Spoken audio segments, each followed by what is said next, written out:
বিলটি উত্থাপনের আগে আমি আপনার মাধ্যমে সংসদ নেতা, মাননীয় প্রধানমন্ত্রী এবং বিরোধী দলীয় নেতা, এবং সকল সহযোগীর দৃষ্টি আকর্ষণ করছি, এই বিলটি উত্থাপনের সময় যে নামটি পড়ব এটা আমার জন্য বিব্রতকর, আপনাদের শুনতেও বিব্রতকর। কিন্তু আল্লাহর রহমতে এটি পাশ হয়ে গেলে আমরা যদি সবাই মিলেমিশে একসাথে থাকি, আগামী বহু বছর যাবত এই নাম আর আমাদের শুনতে হবে না ইনশাআল্লাহ। মাননীয় স্পিকার, আপনাকে ধন্যবাদ।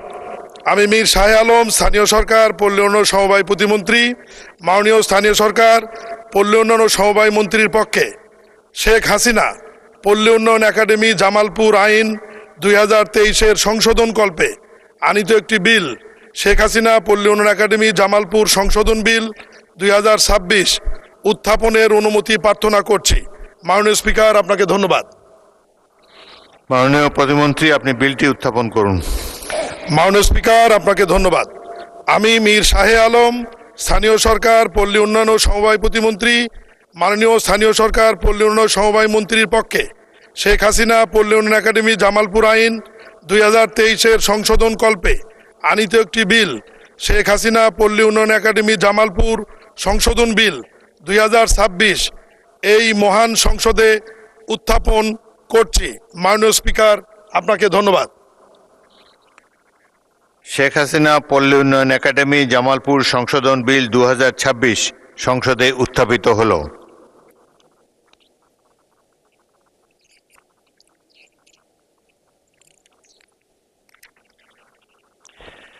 আমি এখন মাননীয় স্থানীয় সরকার পল্লী উন্নয়ন সমবায় প্রতিমন্ত্রী মীর শাহ আলমকে সংসদে উত্থাপিত আকারে শেখ হাসিনা পল্লী উন্নয়ন একাডেমি জামালপুর সংশোধন বিল 2026 অবিলম্বে বিবেচনার প্রস্তাব উত্থাপনের আহ্বান জানাচ্ছি।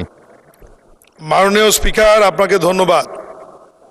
আমি মীর শাহ আলম, স্থানীয় সরকার পল্লী উন্নয়ন সমবায় প্রতিমন্ত্রী, মাননীয় স্থানীয় সরকার পল্লী উন্নয়ন ও সমবায় মন্ত্রীর পক্ষে প্রস্তাব করছি যে সংসদে উত্থাপিত আকারে শেখ হাসিনা পল্লী উন্নয়ন একাডেমি জামালপুর সংশোধন বিল 2026 অবিলম্বে বিবেচনা গ্রহণ করা হোক।